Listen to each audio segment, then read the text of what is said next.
Hello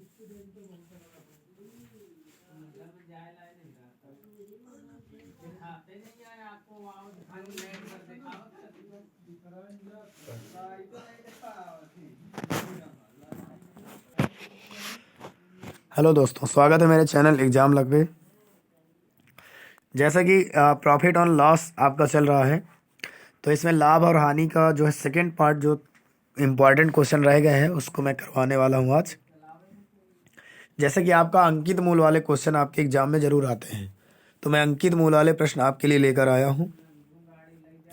आपको देख लीजिए कि पहला क्वेश्चन आपके स्क्रीन पर है, ध्यान से देखिएगा। इसमें पूछा गया है कि आपके पास जो है नरेश ने एक टीवी सेट खरीदा है। अंकित मूल 10% बट्टा लेकर 11,250 रुपये में खरीदा है। 11,250 में खरीदा है। इसे लाने के लिए भाड़े में 150 खर्च किए हैं और लगवाने में 800 रुपये खर्च किया है बिना कोई बट्टा दिए। यदि 15% का लाभ कमाना हो तो इसे किस मूल्य पर बेचना चाहिए। तो इसमें कुछ नहीं करना दोस्तों, 10% का कोई मतलब ही नहीं है यहाँ पर। अब यहाँ पर जब 10% कोई मतलब नहीं है, तो आपको पता है कि ये क्या होगा कि 11 और 250, 11,250 में आपको 150 ये वाला ऐड करना है और इसके बाद 800 रुपये ये वाला ऐड करना है।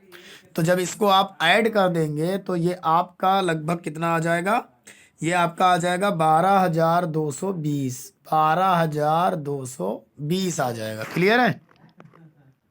अब 12,220 रुपये अगर उसने खर्च किए हैं तो उस पर 15% का लाभ कमाने हेतु किस मूल्य पर बेचना चाहिए। तो बस 115 का मान निकाल लीजिए, 100 का इसमें भाग कर दीजिए, 2 जीरो से 2 जीरो कट जाएंगे। अब 115 और 122 का अगर मल्टीप्लाई करते हैं तो आपके सामने इसका आंसर कितना आ जाएगा। इसका जो आंसर आ जाएगा वो गुणा करा लीजिए, तो ये इसका आंसर आएगा 14 और क्या 030। ठीक है। तो मैं आपका टाइम ना लगवाने की वजह से इसका मैंने मल्टीप्लाई नहीं कराया है, मैंने मल्टीप्लाई पहले कर लिया था। तो आप इसका मल्टीप्लाई करा लेना, आपका 14,030 इसका राइट उत्तर आ जाएगा। मूल्य विक्रय मूल्य। क्लियर है। अब नेक्स्ट प्रश्न की ओर चलते हैं।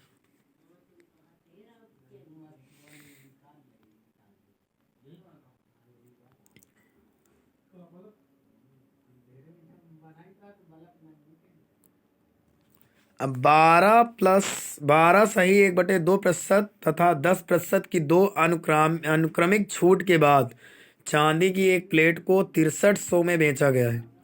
इस प्लेट का अंकित मूल्य कितना है ये बताना है। तो इस प्लेट का अंकित मूल्य आपको बताना है। तो अगर 12 सही 1/2% और 10% की दो क्रमिक छूट मिलती हैं, तो आप ध्यान से देखिए कि कितने रुपए में। यदि मान लो इसका अंकित मूल्य आपके पास x रुपए था और x रुपए का आप 12.5% छूट देंगे तो कितने पर बेचेंगे, यानी 87 सही 1/2%, यानी 87.5% लगभग, है ना। तो 87.5% इसका मतलब है कि 87.5 को अगर फ्रैक्शन में बदलें, 87.5% को यदि हम फ्रैक्शन में बदलें तो कितना आ जाएगा, 2 सत्ते 14 की 4, 2 अट्ठे 16, 1 17 और प्लस में 1 ऐड करोगे तो ये आपका 175 और बटे में 2 आ जाएगा। यानी इसको 175 और बटे में आप 2 रख देंगे। ठीक है। इसको 175 और बटे में 2 लिख देंगे। अब इसके बाद जो है प्रतिशत हटाने के लिए नीचे तो 100 आएगा ही, इसमें 100 लिख दीजिए। क्लियर है। अब इसके बाद क्या करना है, आपको क्या करना है, अगली छूट जो है वो उसने कितनी दी है, 10% की। तो ये आ जाएगा आपका 90 और नीचे प्रतिशत हटाने के लिए नीचे 100 आ जाएगा। जब इसे 2 छूटों पर बेचा गया तब ये 6300 के बराबर है। जब इसे 2 छूटों पर बेचा गया तब 6300 के बराबर है। तो यहाँ से देखो 2 से इसे आप काट दीजिए। क्लियर है। तो आप इसे अगर 25 से काटते हैं तो 25 सत्ते 175 होता है और 25 चौको 100 होता है। एक जीरो से एक जीरो ये कट गया। अब यहाँ पर क्या होगा, अब ये कटेगा नहीं, है ना। तो ये आ जाएगा x गुणे 9 सत्ते 63, इसका मतलब 63 ऊपर हो जाएगा, बटे और 4 दूनी 8 और ये 8 दहम 80, 80 ये हो जाएगा। बराबर किसके हो जाएगा 6300 के। तो 63 से 63 यहाँ से कट गया और ये 80 के इधर गुणा हो जाएगा। तो x की वैल्यू क्या आ जाएगी 80, तो ये आ जाएगी और 2 जीरो पहले से थे ये वाले। तो अंकित मूल्य इसका कितना आ जाएगा 8000 रुपये आ जाएगा। अंकित मूल्य कितना आ जाएगा 8000 रुपये आ जाएगा। समझ गए आप? तो ये आपका सही उत्तर हो जाएगा। क्लियर है? कितना 8000। अब इसके बाद अगले प्रश्न की ओर चलते हैं। अगला प्रश्न क्या पूछा गया आपसे? अगला प्रश्न आपसे क्या पूछा गया है इस प्रश्न को देख लेते हैं आप। इसमें कहा गया 20%, 25% और इसके बाद 10% क्रमिक छूट दी गई है। तो आपसे एक समतुल्य बट्टा पूछा गया है। तो एक समतुल्य बट्टा बनाने के लिए आपके पास कई मेथड होते हैं। आप किसी भी मेथड से इसको कर सकते हैं, कोई दिक्कत थोड़ी ना है। तो समतुल्य बट्टा बनाने के लिए आप कौन सा मेथड इसमें यूज करेंगे, आप इसका जवाब दीजिए। तो 3 बट्टा दिए गए हैं। तो 3 बट्टा पहले आपका 20% है, फिर 25% है और इसके बाद फिर कितना है, फिर 10% है ना। आराम से इस प्रश्न को करिए और बताइएगा क्या आएगा इसका आंसर, है ना। इसका जवाब बताइएगा, इसका जवाब क्या आ सकता है। इसका जवाब दीजिए कि इसका जवाब क्या आएगा। आंसर बताइए, इसका जवाब क्या आएगा।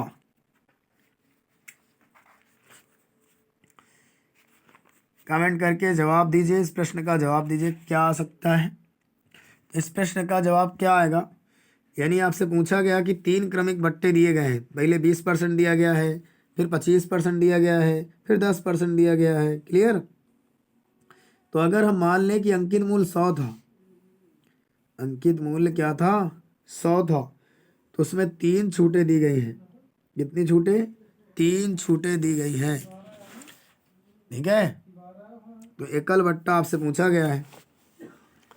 तो एकल बट्टा को बनाने के लिए पहले आप क्या करेंगे, 20% को फ्रैक्शन में बदलेंगे। 0 0 कट जाएगा, 2 पंचे 10, 1/5 हो जाएगा। पहले 5 में 1 की छूट दी मतलब 4 पर। फिर 25% की फ्रैक्शन वैल्यू निकालेंगे तो 25% की फ्रैक्शन वैल्यू 1/4 होती है। इसका मतलब 4 से 1 की छूट पर यानी 3 पर।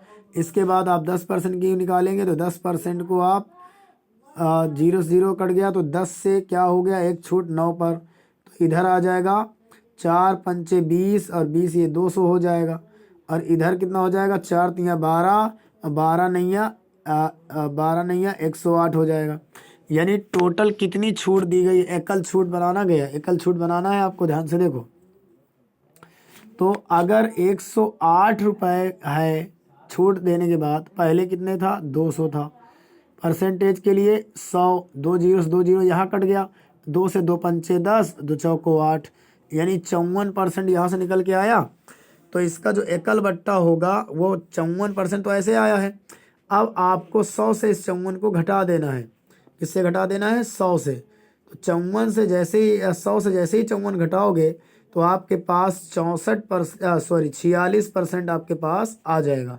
कितना आ जाएगा 46% आपके पास आ जाएगा। और यही इसका एकल बट्टा है। क्लियर है? एक बट्टा आपको 46% का मिलेगा यदि तीनों को समतुल्य बट्टा बना दिया जाए। पहले फ्रैक्शन बदल लेंगे, पहले और पास कंपेयर कर लेंगे, फिर इसके बाद इसको घटा देंगे। क्लियर है? अब इसके बाद अगले प्रश्न की ओर चलते हैं। अगला प्रश्न आपसे क्या पूछा गया है। किसी वस्तु का अंकित मूल्य 900 रुपये है और इस पर 8%, 9% की 2 छूटें दी गई हैं। यदि इन 2 क्रमवार बट्टों के स्थान पर 16% का एकमात्र बट्टा दे तो उसे कितना लाभ या हानि होगी। तो कोई दिक्कत नहीं है, आप इसे कर सकते हैं। यदि 900 रुपये में पहले आपको 8% की छूट दी गई है, मतलब इसे 92 बेचा गया है 92 में, और फिर इसे 9% छूट दी गई मतलब 91 में बेचा गया है। 2 क्रमिक छूट दे दी, 2 जीरो से 2 जीरो कट जाएंगे। अब ये कटेगा नहीं। समस्या ये आ गई आपके पास, है ना। समस्या ये आ गई आपके पास। तो अब ये कटेगा नहीं, तो क्या किया जाए। तो क्या किया जाए कि ये कट जाए पूरी तरह से। तो ध्यान से देख, अब यहाँ पर पहले 2 छूटें दी गई हैं। तो 2 छूटें देने के बाद इसका अगर मल्टीप्लाई करा लेते हैं तो इसका मल्टीप्लाई आएगा 76176। आप इसको करा के देख लेना। और बटे में तो 100 रहेगा ही। तो दशमलव से अगर भाग करेंगे तो 76 761.76 आ जाएगा आपके पास। क्लियर है? इतना आपको आ जाएगा। जब इतना आ जाएगा आपके पास तो आप क्या करेंगे, अगर इसको एकल बट्टा दिया जाए कितना 16% का, 16% का अगर एकल बट्टा दिया जाए तो इसको मैं ऊपर कर लेता हूँ। 16% का अगर एकल बट्टा दिया जाए 900 का, तो 900 में अगर 16% बट्टा दिया जाता मतलब 84 में बेचा गया है। और ये 2 0 कट जाएंगे, 9 चौक 36, 9 8 72, 72 3 75, यानी 756। अब 756 अगर 761 में घटा देते हैं तो आप चेक कर लीजिए कितना फायदा हुआ, है ना। अब 761 पॉइंट कितना 76 में अगर 756 घटा दिया जाता है तो कितना फायदा होता है, यहाँ देख लीजिए। 6 और 7 पॉइंट 11 6 गया 5, 5 5 गया 0 7, यानी 5.76 इतने रुपए की हानि हो जाएगी। 5 रुपये 76 पैसे की हानि हो जाएगी, क्योंकि पहले वाला ज़्यादा था वो वाला कम है। समझ गया कि नहीं? यानी क्या हो जाएगी, हानि हो जाएगी भाई हमको। कितने की होगी, 5.76 रुपये की हानि हो जाएगी। ठीक है, नेक्स्ट प्रश्न की ओर चलते हैं। अगला प्रश्न क्या पूछा है? अगला प्रश्न आपके सामने है, किसी कमीज तथा पैंट के अंकित मूल्य का जो अनुपात दिया है वो 1:2 है। क्या है? 1:2 है। कमीज का और इसका दोनों का रेशियो आपके सामने दिया गया है। अगर दोनों का रेशियो दिया है तो इसे आप आराम से कर सकते हैं, कोई दिक्कत ही नहीं है ना। दोनों का रेशियो दिया है तो इस प्रश्न को आप कैसे करेंगे बताइए। भाई कमीज का और पैंट का अंकित मूल्य का रेशियो दिया गया है आपको, तो इसको आप, उसने कहा दुकानदार कमीज पर 40% छूट देता है और इस पर 64% छूट देता है। यदि दोनों को मिलाकर दोनों को मिलाकर 30% की छूट देता है तो पैंट पर दी गई छूट कितनी है। तो अब इसको आप कैसे करेंगे देखो। तो यहाँ पर अब एक काम कर दीजिए, यहाँ पर कमीज का जो मूल्य मान लीजिए वो 100 मान लीजिए, और जो इसका मान लीजिए वो 200 मान लीजिए। अब उसने कमीज पर 40% की छूट दी है। ठीक है, तो अगर कमीज पर उसने 40% की छूट दी है तो कमीज पर आप 40% की छूट निकाल लीजिए। समझ गए कि नहीं? कमीज पर 40% की छूट निकाल लीजिए। तो यहाँ पर 100 रुपये में यदि 40% की छूट दी जाए, मतलब इस पर 40% की छूट दी गई है तो कितने रुपए की छूट दी गई, 40 रुपए की। तो 40% तो 40 रुपये ही आएगा ना, यहाँ जब 0 0 कट जाएंगे। तो 100 में 40 की छूट दी गई तो मतलब वो कमीज किससे बेची गई है, 60 पर। अब इसके बाद उसने ये कहा है कि यदि तथा 64 कमीज, ये क्या लिखा है, 64 कमीज और पैंट दोनों को मिलाकर, है ना। तो भैया यहाँ ध्यान दीजिए, ये 64 नहीं है, गड़बड़ हो गया है। यदि दोनों को मिलाकर उसको 30% की छूट दे, ये कहा गया है। तो यहाँ पर ये 64 नहीं होगा, ये आपका मिसप्रिंट है, याद रखिएगा। तो यहाँ पर यदि दोनों के मिलाकर कितनी छूट दिया है, 30%। दोनों को मिलाकर कमीज और पैंट दोनों को मिलाकर 30% की छूट दी जाए तो इसका मतलब है दोनों को अगर मिलाया जाए तो 300 रुपये का होगा। और 300 रुपये में यदि उसने 30% की छूट दी तो मतलब 70 रुपये में बेचा, यानी 2 0 काट दीजिए तो 210 रुपये यहाँ पर ये तैयार होंगे। तो 210 रुपये में, और इसमें पैंट में दी गई छूट बताना, पैंट पर दी गई छूट कितनी है।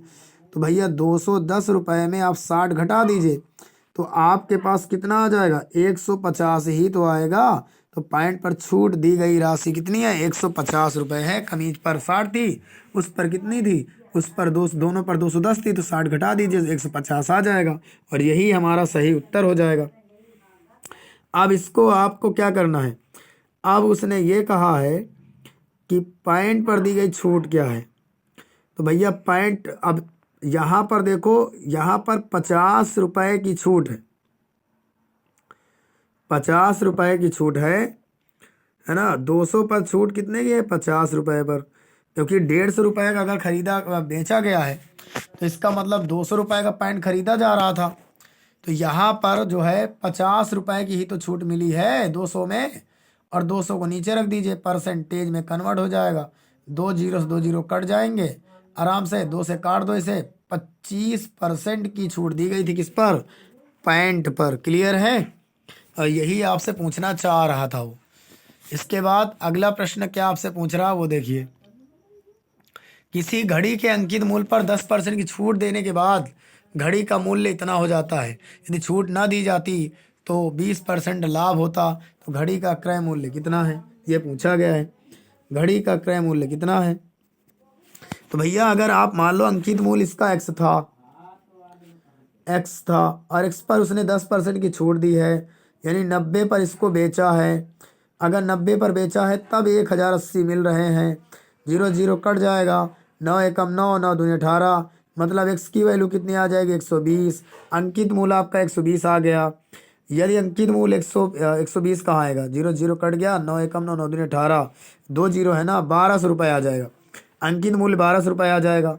अब उसने ये कहा है यदि 20% लाभ कमाता है अंकित मूल्य का तो क्रय मूल्य चाहिए। अगर इस पर 20% का उसे प्रॉफिट होता है तो इसका 20% हटा दीजिए, आपका क्रय मूल्य आ जाएगा। तो अगर हम 1200 का 20% हटाएंगे, ध्यान से देखना, अगर 1200 का 20% हटाए तो 1200 रुपये का 20% आपको हटाना है। 100 ऊपर कर दीजिए, 120 नीचे कर दीजिए, 2 जीरो, 1 जीरो जीरो कट जाएगा, 1 जीरो से, और 12 से 12 कट जाएगा, 1 यहाँ बचेगा, 2 जीरो ये, 1 जीरो ये। 1000 रुपये इसका क्रय मूल्य रहा होगा। कितना रहा होगा? 1000 रुपये। भाई एक 1200 अंकित मूल्य है उसका, उस पर लाभ भी तो हो रहा है आपको 20% का, तो 20% हटा दीजिए और जैसे ही 20% हटाएंगे आपका क्रय मूल्य आ जाएगा। क्लियर है? अब इसके बाद अगले प्रश्न की ओर चलते हैं। अगला प्रश्न आपसे क्या पूछा गया है, ये रहा आपका प्रश्न आपकी स्क्रीन पर। आपसे देखो क्या पूछ रहा है, ध्यान से देखिएगा, ध्यान से देखिएगा, इस प्रश्न का जवाब दीजिएगा कि क्या पूछ रहा है आपसे। थोड़ा सा बड़ा प्रश्न है, ध्यान देखिएगा। इसने कहा एक फैन का ये पैन नहीं है, फैन है, एक फैन का अंकित मूल्य 12 है। इस पर 15% का छूट दिया गया है। क्या ये 12 है एक्चुअली में? एक 12 देख लेता हूँ मैं एक बार कि 12 ही था टाइपिंग में या तो मिस्टेक हुआ है, चेक कर लेता हूँ। तो ये 12 ही था, सही है। एक फैन का अंकित मूल्य 12 है। इस पर 15% की छूट पर एक बट्टा दिया गया, इसके बाद दूसरा बट्टा दिया गया, जिससे फैन का मूल्य इतना हो जाता है। दूसरे बट्टे की कितनी दर है? बहुत ही आसान है, बहुत ही आसान है। 12 रुपये है, इस पर पहले 15% का छूट दिया गया, मतलब 85/100 में। फिर दोबारा नहीं पता तो आप 100 से माइनस कर दीजिए x और बटे में कर दीजिए 100 और बराबर कर दीजिए 8.16 के। दूसरा बट्टा आ जाएगा, आ जाएगा। अब देखो, 2 छक्का 12, 2 से 50 बार में, 2 से 3 बार में, 2 से 25 बार में, है ना, ये कट गया यहाँ तक। और 5 से इसको काटोगे तो 5 एकम 5, 3 बचा, 5 सते 35 और 5 पचम 25, ये हो गया। अब ये 100 इधर गुणा हो जाएगा, 17 3 51, 51 ये आ गया आपके पास, ठीक। और ये बचा 5 इधर, 500 गुणा इधर कर दो, ये आ गया आपका 100 माइनस एक्स बराबर, इधर गुणा कर दोगे तो ये 816 हो जाएगा, जीरो से जीरो दशमलव हट जाएंगे और मल्टीप्लाई कितना हो जाएगा? 5। क्लियर है? अब ध्यान से देखो, अब आपको इसका मल्टीप्लाई करना तो ये आ जाएगा 5100 माइनस 51x बराबर 5 छक्का 30, 5 एकम 5 3 8 और 5 8 40, 4080। अब 4080 इधर घटा दो 5100 में, तो 5100 में जैसे ही 4080 घटाएंगे तो ध्यान से देखो आपके पास कितना आएगा। जब घटाओगे तो यह आ जाएगा 0, यह आ जाएगा 10 में से 8 गया 2, इधर बचा कितना? 0 0 गया 0, अब 5 में से 4 गया 1, 1020 बचेगा। 1020 किसके बराबर है? 51x के बराबर है। क्लियर है? तो 51 से 2 बार में कट जाएगा, 51 से 2 बार में कट जाएगा, यानी x की वैल्यू कितनी आ गई? 20% आ गई, वो भी माइनस की, तो 20% की छूट दी गई है। दूसरा बट्टा कितना होगा? 20%। इसका बिल्कुल सही उत्तर हो जाएगा, कोई दिक्कत वाली बात नहीं है दोस्तों। क्लियर है? तो पहले क्या करना है, पहले मान ली 12 रुपये है, उस पर पहले 15% छूट दी गई, 85/100। दूसरा नहीं बता, 100 से घटा के नीचे 100 कर दिए बराबर 8.16 कर दीजिए, बस आंसर आ जाएगा आपका। क्लियर है? सॉल्व कर लेना, सॉल्व करने के बाद एक्स की वैल्यू 20% आ जाएगी। इसके बाद देखो अगला प्रश्न क्या आपसे पूछा गया है। अगले प्रश्न की ओर हम चलते हैं। अगला प्रश्न आपसे पूछा गया है, यदि एक व्यापारी अपनी प्रत्येक वस्तु पर इतना मूल्य अंकित करता है कि इस मूल्य पर 20% छूट देने पर, एक व्यापारी अपनी प्रत्येक वस्तु पर इतना मूल्य अंकित करता है कि इस पर मूल्य पर 20% की छूट देने पर उसे 25% लाभ होता है। यदि किसी वस्तु का क्रय मूल्य 432 है तो इसका अंकित मूल्य क्या होगा? जल्दी से चलिए इस प्रश्न को कर लेता हूं मैं।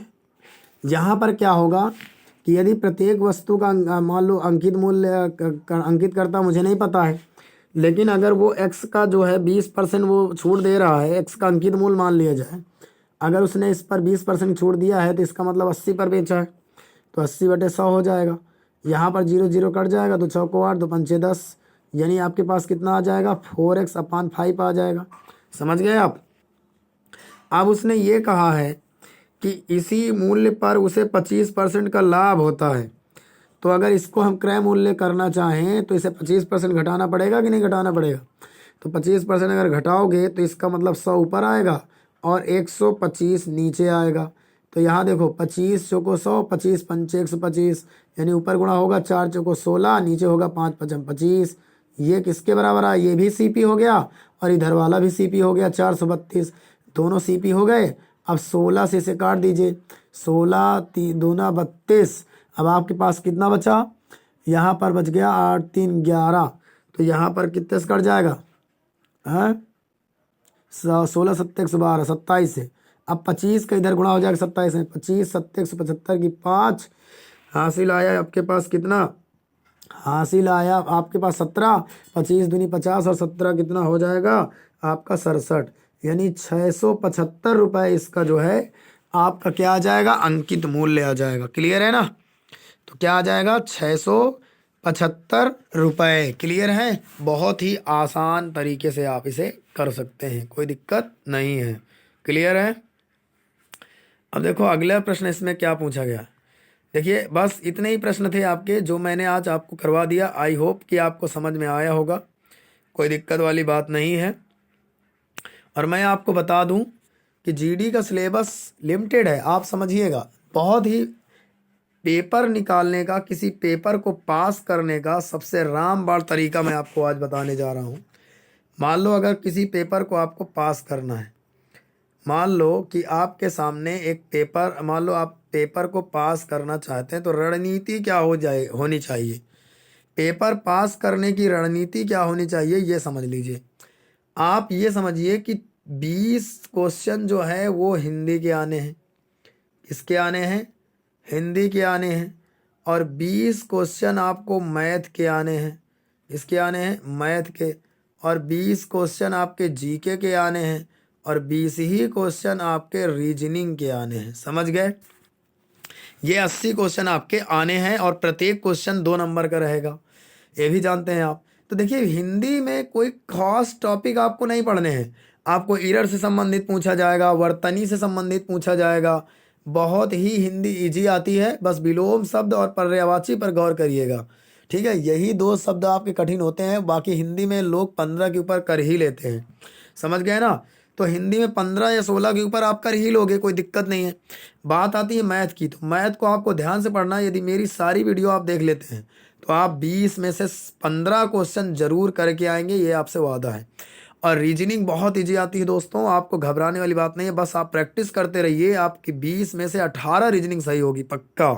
और जीके की बात करें तो जीके में देखो आप चाहे जितना पढ़ लीजिए, आपके 10 क्वेश्चन सही होंगे, बस 10 के ऊपर आप नहीं सही कर पाएंगे यदि पेपर का लेवल टफ रहा। समझ गए? मैं यहाँ फेंकूंगा नहीं, ये नहीं 15 सही कर देंगे या 50 सही कर देंगे। यहाँ पर आपको यूट्यूबरों की तरह मैं फेंक नहीं बताता हूँ।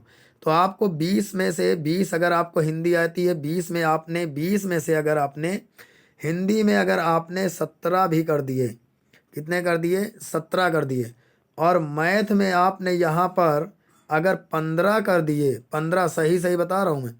और इसके बाद जीके में अगर आपने 10 ही किया और रीजनिंग में आपने 18 कर दिया, तो ये मान लो ये आपका कितना लगभग स्कोर पहुंचेगा, आप खुद देख सकते हैं।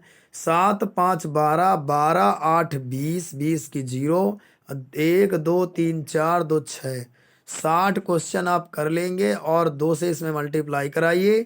120 मार्क्स आपके बन जा रहे होंगे और 120 मार्क में आपको कोई भी बाहर नहीं कर सकता। आप आराम से सिलेक्शन ले लेंगे दोस्तों, क्लियर है। लेकिन हाँ, इसमें गलत नहीं होना चाहिए। अगर आप इसमें गलत भी करते हो तो फिर आपके चांस कम है। इतने क्वेश्चन यदि आप सही सही करते हैं, गलत टच नहीं करते हैं, तो ये मान लो 120 अगर आपका रो मार्क्स बन रहा है तो नॉर्मलाइजेशन होकर ये 135 भी हो सकता है, 130 भी हो सकता है, 140 भी हो सकता है, समझिएगा। और आपका नंबर पक्का आ जाएगा और आपका सिलेक्शन श्योर हो जाएगा। क्योंकि इस बार मैं आपको बता दूं कि सन 2019 20 वाली वैकेंसी में मैंने पेपर दिया था। मेरे रो मार्क्स बन रहे थे 62 रो मार्क्स, और यहाँ पर मेरा नाम पीटी के लिए मेरा सिलेक्शन हो गया था। और इसके बाद मेरे नॉर्मलाइजेशन हो करके ये 67 मार्क्स बन गए थे, 67 मार्क्स, यानी मुझे केवल 5 नंबर का नॉर्मलाइजेशन मिला था। लेकिन फाइनल मेरिट में जो है अगर मैं जाता, मेरी हाइट नहीं थी वैसे, फाइनल मेरिट जो है जिससे 3 ही 4 नंबर बढ़ी थी, वैसे भी मेरी हाइट भी होती तब भी मैं छट जाता, लेकिन 3 से 4 नंबर से फाइनल मेरिट बढ़ी थी, क्लियर है। तो आप लोग जो है, उस समय पेपर तो थोड़ा सा टफ था, मेरे हार्ड शिफ्ट आई थी, तो इसलिए समझ लीजिएगा कि आप पीटी के लिए सिलेक्शन आपको नहीं लेना है, आपको सिलेक्शन फाइनल लेना है। तो आप इतने मार्क्स जरूर कर दीजिए कि आपका सिलेक्शन श्योर हो जाए, यानी अपने पीटी मार्क्स से आप 5 या 8 नंबर ऊपर रहिए, क्योंकि मेरिट 5 या 10 नंबर जरूर बढ़ जाती है दोस्तों। तो इसलिए अगर आप पीटी तक सिलेक्शन लेते हैं तो आपका यहाँ पर नुकसान हो जाएगा और आप डीमोटिवेट हो जाएंगे। इसलिए आप केवल पीटी तक नहीं, इसके ऊपर भी सिलेक्शन लीजिए दोस्तों, क्लियर है। चलिए, तो आज की जानकारी आपको कैसी लगी और आपको मैथ के सवाल कैसे लगे, आप कमेंट करके ज़रूर बताइएगा। और आज का मैंने प्रॉफिट लॉस आपको कंप्लीट कर दिया। मैंने कहा था एक वीडियो में कंप्लीट हो जाएगा, लेकिन नहीं हो पाता, एक वीडियो बहुत लंबी हो जाती है। तो प्रॉफिट लॉस भी आपका कंप्लीट हुआ। इसके बाद अगला टॉपिक क्या रहेगा मुझे बता दीजिएगा। वैसे मैं अपने हिसाब से एक टॉपिक लेने वाला हूँ जो संबंधित है समय दूरी चाल से, उसको ले लूँगा। इसके बाद आपको समझाऊंगा। फिर इसके बाद दूसरा टॉपिक जो समय दूरी चाल के बाद आएगा वो रहेगा आपका टाइम एंड वर्क का, ठीक है। तो ऐसे ही आपका चलता रहेगा। फिर नौ धारा लूँगा, फिर इसी तरह आपके चलते रहेंगे टॉपिक, और जल्दी ही मैथ को कंप्लीट किया जाएगा एग्जाम से पहले दोस्तों, क्लियर है। आपका एग्ज़ाम जो है जनवरी में ही होगा, 5 या 10 जनवरी से शुरू होगा, तो इसके पहले मैं ख़त्म कर दूंगा, इससे आप चिंता ना करिए। और जैसे ही इसका पेपर होगा, कैसे क्या क्वेश्चन आ रहे हैं उसका एनालाइज भी मैं अपने चैनल पर करवाऊंगा। तो चलिए दोस्तों, अगर आप चैनल पर नए हैं तो चैनल को सब्सक्राइब कर लीजिए। और तब तक के लिए मिलते हैं नेक्स्ट वीडियो में, तब तक के लिए bye bye, good night, take care.